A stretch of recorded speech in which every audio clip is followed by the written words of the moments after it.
It was a chilly evening in Lagos, the vibrant yet unforgiving heart of West Africa, where aspirations often collide with unrelenting realities. Nai, a young woman in her mid-20s, lay curled beneath the covers, her thoughts a turbulent storm. For years she had suppressed her feelings, burying them deep within. At last, she confronted the truth. She was attracted to women. Yet in a country where such love was not merely disapproved of but criminalized, forging any genuine connection seemed utterly impossible. "Where do I even begin?" she whispered into the darkness, endlessly scrolling through social media, typing frantic searches for concealed communities or discrete groups where someone might truly understand. That was how Nai discovered a low-profile Facebook group. Before long, she found herself in conversation with Kira, a striking woman whose radiant smile illuminated every profile photo. They connected immediately, exchanging laughter and personal stories well into the night. To Nai's surprise and delight, they lived in the same city. Their first encounter was planned as a casual lunch date. Kira worked as an artist manager at a local record label. Nai, meanwhile, was a marketing executive who had been unemployed for 2 months, living frugally and scraping by. On the appointed day, they met at a restaurant Kira had selected on her side of town. In their dynamic, Nai was the tomboy, dark-skinned, attractive, standing about 5 feet 8 inches, while Kira embodied femininity. Lighter complexion, curvaceous yet slim. Nai arrived by Uber. Throughout the ride, they continued texting and laughing. Kira was already there, waiting inside her air-conditioned car. The excitement was mutual and palpable. When Nai's taxi pulled up, Kira spotted her first. She knew Nai's appearance from photos, and they had never discussed what car Kira might use, so Nai couldn't have identified her easily. Kira stepped out and hurried toward her, almost running. Nai quickly exited the vehicle to meet her embrace. It felt as though they had known each other for years. Kira pressed a brief kiss to Nai's lips. The gesture startled her. "What are you doing?" Nai asked. Kira brushed it off with a playful smile. "You have such a guilty conscience, babe. Act like it's nothing, with confidence, and no one will think twice. Do they know if you're my sister? What if that's simply how we greet?" she whispered in Nai's ear. Smiling despite herself, Nai replied, "Well, don't be naughty or we'll both get arrested." They laughed together. At that moment the Uber driver honked, drawing Nai's attention. "Madam, please, I need my payment so I can go."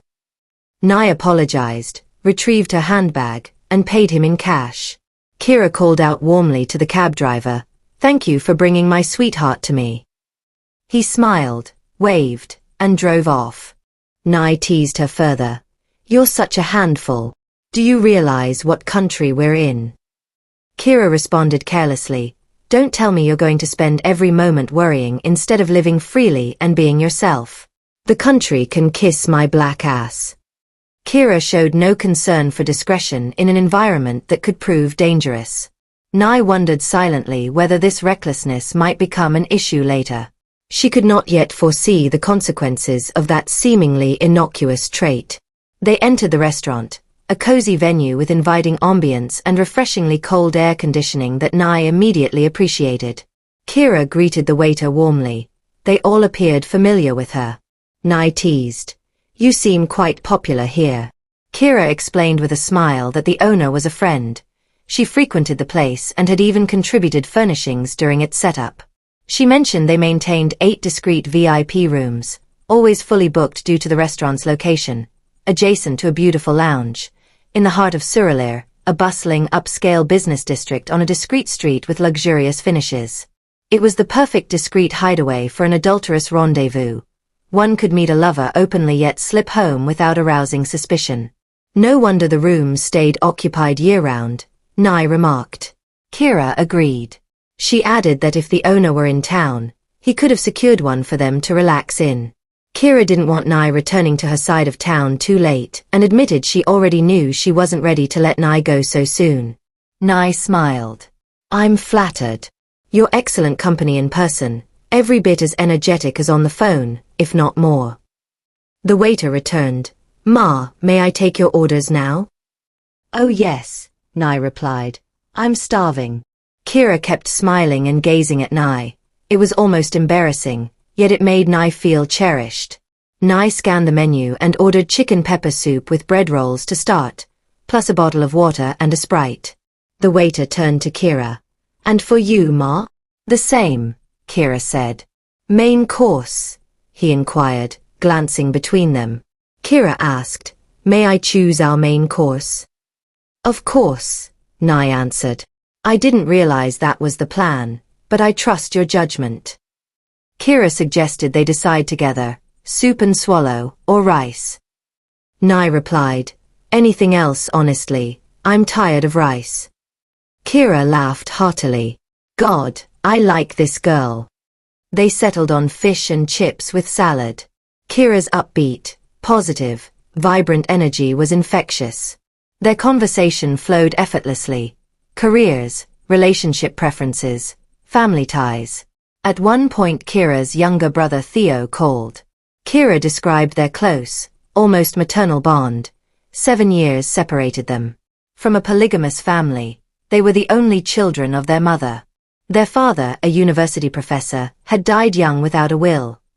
The older siblings had evicted their mother, leaving her to raise 2 young children alone. Kira had essentially raised her brother while their mother worked. Nye found the story admirable. Here was a beautiful, positive woman with genuine depth and soul. What could go wrong? Nye thought she had found something rare. After the meal, the manager appeared, delighted to see Kira. They exchanged warm greetings. Kira inquired about a spare room for the night so her friend could stay and enjoy the place. He was unsure but offered to check. He phoned the owner, "Guess who stopped by today?" and handed the phone to Kira. Everyone was thrilled. When the manager confirmed they had paid, the owner instructed that Kira receive a complimentary room. Kira initially declined, saying they no longer needed it, but after some back and forth, they accepted the generous gift with thanks. Both ladies were escorted to their room by the porter. Kira, still in work attire without overnight clothes, explained she needed to return home briefly to check on her brother and gather a few items. "You can wait in the car while I run upstairs. I live about 15 minutes away," she said. "What do you think?" "Sounds perfect," Nye replied. Once the porter departed and they were alone, passion ignited. Free from prying eyes, Nye took Kira's face in both hands and kissed her deeply as Kira backed toward the wide, solid bed. Kira wore a short formal skirt suit and high heels. The moment her back met the mattress, kisses intensified. Nye soon realized Kira wore no underwear beneath that short skirt. "Wow," Nye muttered, about to proceed when Kira laughed softly and stopped her. "Who would have thought? You're not so shy behind closed doors after all." Kira reminded Nye they still needed to handle her brother and collect her things. They had the whole night ahead. Disappointing, but understandable. Nye smiled. "Okay, ready when you are." Kira teased. "I bet you prefer to get this out of the way. Rush back and pick up where we left off." "You bet," Nye answered. Kira freshened her makeup, brushed her hair, applied lip gloss, and they left. Outside, Kira swapped her heels for flat slippers from the boot and removed her jacket, revealing a sexy silky top with a short skirt, effortlessly alluring. Nye took the driver's seat. They stopped first at Kira's nearby office to collect a few items, then headed to her home. Kira's brother stood at the gate bidding farewell to a friend, tall, lanky, strikingly handsome. The family resemblance was unmistakable. They could pass for twins. Kira hugged and kissed his cheek. He relieved her of her laptop bag. Nye waited in the car, enjoying the AC and quietly observing. 20 minutes later Kira returned with a small gym-style bag, tossed it in, and they drove off. Kira asked if Nye wanted fruit salad. Uncertain, Nye said, "Let's just head back, please." Kira laughed. "I hope I'm safe tonight." They both dissolved into laughter. They picked up drinks from the lounge and retired for the night. It was unforgettable. The next morning Nye summoned an Uber and returned to her side of town while Kira headed to work. Nye texted to confirm her safe arrival. They chatted excitedly that evening about the night they had shared. Kira couldn't wait to visit Nye's place that weekend. Neither could Nye wait to see and host her. Their last in-person meeting before the weekend was on Wednesday. Communication remained constant. Texts, voice notes, calls. Then Saturday arrived. At 7 a.m. Kira's call woke Nye. Far too early after falling asleep around 2 a.m. from late-night chatting. Nye thought to herself, this could become an issue, they had only seen each other days earlier. Kira was already en route but wanted to prepare a soup Nye had casually mentioned loving but not knowing how to make. Fisherman soup. Kira asked about snails, or so Nye thought, and Nye clarified she had a severe allergy. Got it, Kira said and ended the call. Nye puzzled over it briefly. Is she cooking fisherman's soup this early? Then pulled the duvet over her head and slept again. Around noon after Nye received a delivery, her phone rang again. It was Kira. She was at Nye's estate gate and needed Nye to authorize her entry. Kira sounded irritated. Nye had completely forgotten to notify security, per protocol. Nye phoned them immediately. They granted access. Nye stayed on the line as Kira navigated, missing turns. Eventually, Nye went downstairs to guide her. Kira drove past without smiling. Only then did Nye realize how upset Kira was about the gate oversight. Nye approached the parked car. What's wrong, babe? Are you mad at me?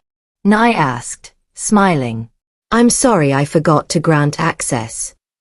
Kira snapped. Just get in the car. Let's find this house that's already stressed me out today. Stunned, Nye complied. Kira brought a basket of food warmers and drinks. Nye grabbed that off her. Nye's compound security offered to help with another bag, but Kira declined politely. They climbed to Nye's second-floor flat via the kitchen entrance, Nye's preference, set everything down, and Nye led Kira to the living room. Kira admired the space for the first time, smiling. Wow, nice place. I love your taste. Thank you, Nye replied, smiling back. I'm glad you can smile at me again. They shared a long embrace. Nye kissed Kira's forehead. It was Nye's introduction to Kira's less cheerful side. Tension flared when Kira served the meal she had prepared. It was delicious. Nye commented lightly, I wish it had periwinkles. Kira erupted instantly. Didn't I ask you this morning if you love periwinkles? Nye was taken aback. No. You asked about snails. They're different. No. It was periwinkles, Kira insisted. Nye tried to de-escalate. It's fine, Kira. The meal is wonderful without them. Maybe you said periwinkles and I misheard. Let's enjoy this time together and not argue. Kira refused, accusing Nye of ingratitude. She had risen early to surprise Nye, yet Nye hadn't even stayed awake properly or answered correctly. Didn't I sleep when you did? Yet I cooked for you. Nye apologized sincerely, but it only seemed to fuel Kira's anger. Kira was determined to stay upset. Nye excused herself to wash up and refrigerate the food. Kira began crying. To Nye it felt like unnecessary drama. She wasn't accustomed to such intensity and didn't know how to respond. Then Kira announced she was leaving. Calmly Nye said, Babe, please calm down. I understand you're hurt, and I'm truly sorry. This is your first time here. I planned a special time for us. I even prepared your favorite fried rice. It's in the fridge. I got Bailey's, and that velvet cake you love, a fresh one delivered just before you arrived. Those preparations distracted me from notifying the gate. There's no excuse for that or for the periwinkles comment. Please don't go. Kira stopped crying and smiled. Nye winked. The smile became laughter. Can I hug you? Kira nodded. Nye held her tightly. Moments later. Hey! Where's my velvet cake? Nye led her to the kitchen fridge. They served slices, playfully smearing each other's faces and licking it off, laughing. As Kira entered Nye's bedroom, she exclaimed, You mean I almost missed sleeping in your arms tonight over periwinkles? Good God. They burst into laughter again. Nye realized then that the road ahead might be bumpy, but the passion was electric, and she believed she could handle Kira's complexities. They began seeing each other regularly and seriously, stealing secret moments, sleepovers filled with whispered intimacies and stolen kisses. It felt like a forbidden fairy tale. Everything appeared idyllic. Yet cracks emerged swiftly. Kira harbored a darker side, a volatile temperament that shifted abruptly. Minor misunderstandings escalated into explosive arguments. One weekend they relaxed at a swimming pool near Nye's home when Nye's childhood friend Jane called. Jane was nearby and wanted to stop by. Jane was like family to Nye, straight, loyal, no romantic interest whatsoever. Nye told her she wasn't home but directed her to the pool. Jane knew the spot well. Kira immediately frowned, questioning which girl Nye was inviting, accusing Nye of impending infidelity with her platonic friend. Don't be ridiculous, she's family. Nothing to worry about. You'll like her. Just wait. Nye still assumed rationality, until Jane arrived in her SUV with her driver. Jane joined them briefly, dispatched a driver on an errand to her tailor. She had hit traffic en route to her tailor and decided to wait with Nye while her driver dropped off the items instead of sitting in traffic. Nye made introductions. They chilled there together the whole time. Kira had a long face and was not contributing to conversations, but Jane and Nye talked, laughed and tried to pretend the awkwardness wasn't real. After about an hour and a half, Nye suggested they wrap up, and turned to Kira, who wore a long face. Jane muttered in their dialect, "What's wrong with this one? Who is she?" Nye deflected, "A good friend, not feeling well." Jane replied, "Okay, let's head home. I want to relax and talk. No swimming planned." Nye turned to Kira, "Babe, let's go." Kira refused. "Go where? In whose car? That woman isn't riding with me." Nye pulled her aside. "What is this?" Kira insisted Jane had a crush on Nye. "It's in her eyes. Don't claim she's family." Nye laughed, still not grasping her seriousness. "You're completely wrong." Kira wouldn't allow Jane in her car. Nye refused to ride with her either. Kira drove ahead alone. Jane and Nye took a bus to the estate gate, then walked home, refreshing yet mortifying. Jane understood but teased relentlessly. "I put it to you, you're gay, and having sex with that girl, and she thinks I'm competition." Spot on, though Nye denied it. As they walked, Jane replayed the scene. "God! Without this traffic I'd have stayed in my lane. No drama." Jane called her driver Olu. "Please, where are you now?" Olu confirmed the pickup location was Nye's home, not the pool, so he said 5 minutes away, ma. Almost there. "Thank goodness," Jane said, and decided against entering Nye's flat. "No point. I'll meet him at the gate. Go handle your friend before she explodes." Nye apologized again and escorted her back to the gate. Olu arrived. Jane and Nye hugged goodbye. Jane warned, "Nye, look after yourself. You're too calm for that one in your flat. Stay sharp."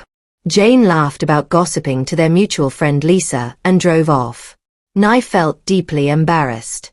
At home, Kira showed no remorse, only accusatory texts claiming Nye had cheated by introducing another woman. Furious, Nye refused to engage. Nye told her plainly, their relationship was too new for this toxicity. She could leave Nye's life immediately. Kira packed, stormed out, hurling every insult imaginable. 4 days later the bombardment resumed, calls from Kira, then from strangers, her friends. One of Kira's friends even arrived at Nye's address, though estate security blocked her, forcing her to wait at a nearby eatery, flooding Nye with messages. Recognizing her as a prominent entertainment figure and Kira's friend, Nye agreed to meet and discuss. Nye explained her aversion to verbal abuse, rooted in childhood trauma from her older brother's bullying, explaining that after Kira's repeated outbursts, she needed space to heal. Kira refused to release her grip. Though their relationship was secret, Kira contacted everyone Nye knew, pleading for intervention and revealing intimate details. Kira appeared one night at Nye's home, managed to sneak past the estate gate, creating scenes that drew neighbors' suspicion. Under intense pressure, including from a national team footballer friend of Kira's and terrified of further exposure in a country where discovery could lead to arrest or violence, Nye relented, opening the door to silence her and accepting tearful apologies. The toxic cycle of coercion persisted for months. Kira became increasingly possessive, isolating Nye from friends and reacting furiously to any independence. The breaking point arrived when Nye secured an interview at a major multinational. Kira offered to drive her there. Nye had no car at the time or spare funds. Nye prepared diligently. At the venue, Nye settled Kira in reception and entered the interview. Within 10 minutes, Nye's silenced phone buzzed relentlessly, missed calls and texts from Kira. "Come out now or trek home, I'm leaving in 5 minutes." Distracted and anxious, Nye's answers faltered. The interviewer concluded early, promising follow-up. Nye rushed out to find Kira heading to the exit door. She walked behind her asking, "What happened? Are you okay?" Nye asked, following her. "I got tired of waiting," Kira shrugged. Rage surged. "You may have cost me the job. Why sabotage me?" The fight intensified in the car as they drove from Acadia to Nye's end of town on the island. It became unbearable and Nye demanded she stop. 40 kilometers from home, Kira pulled over. "Fine, trek if you want." Nye stepped into heavy rain, heartbroken, walking until she caught a ride home from a Good Samaritan. That night apologies flooded in. Nye ignored them, powering off her phone. Nye drew a hot bath, sipped cocoa, and curled under the duvet as thunder rolled. At midnight, a horn blared. The security guard hurried through the downpour. It was Kira, who now has a way with the estate security, arriving recklessly. Before Kira could run up the stairs, pound the door and disturb the families in Nye's 6-unit building, Nye opened it. Kira fell to her knees. "I'm so sorry, I don't know what came over me." Stunned, Nye asked, "Are you insane?" Yet Nye yielded once more. Kira bathed, drank tea, and gently persuaded Nye back to bed with promises of change. Passion followed. Kira vowed never again. Still, doubt lingered. Was this a disorder or calculated manipulation? Another blow.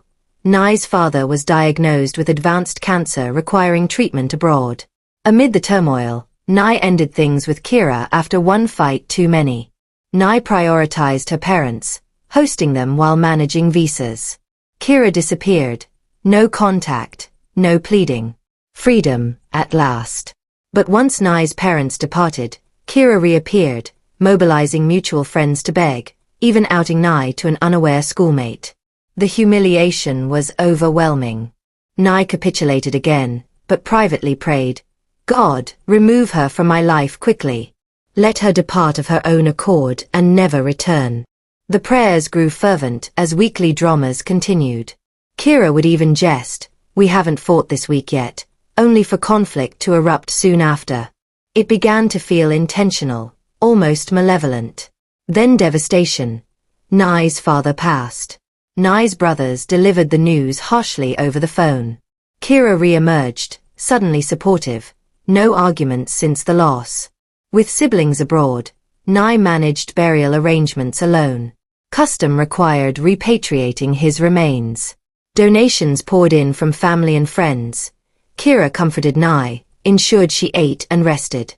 Grateful for the calm, Nye accepted her assistance. Nye gave Kira her debit card to purchase souvenirs while Nye consulted elders in her hometown. Upon Nye's return, Kira was gone, her apartment empty, calls ignored. Her brother too was not home when I visited. Strange. Later Kira explained, "I paid, but rushed to the village. Mom fell in the bathtub, family emergency." Nye expressed sympathy and checked in daily. Kira assured her the items would ship directly to the venue. Nye trusted her, consumed by preparations. 3 days later an unfamiliar US number rang. Expecting her uncle, Nye answered, to hear Kira, "I'm in New York, enrolled in a program. I used the funeral funds. You always wanted to end things, so I'm gone. Sorry about the money. I'll repay someday. R.I.P. to your dad." Shock rendered Nye speechless. Theft from her grieving family? Yet in that moment Nye recognized answered prayer. Kira had vanished permanently. Nye blocked the now empty card and moved forward. The funeral proceeded successfully, though it exposed further betrayals. Family facades shattered amid inheritance disputes. Human duplicity runs deep. But that is a tale for another day. If this account of concealed love, suffocating control, and eventual liberation resonated with you, please like the video, share it with anyone who has endured heartbreak or toxic dynamics, and subscribe for more unfiltered, real-life-inspired stories of betrayal and resilience. Turn on notifications, new videos drop weekly. We'd also love to hear your story. If you've been through something similar: betrayal, abuse, hidden love, manipulation, or finding your way to freedom, share it with us anonymously via the link in the description or pinned comment. Select submissions may be featured in future videos, with full anonymity and no personal details revealed unless you choose otherwise. Your experience could help someone else feel less alone. Drop your story today, who knows, it might be the next one we tell.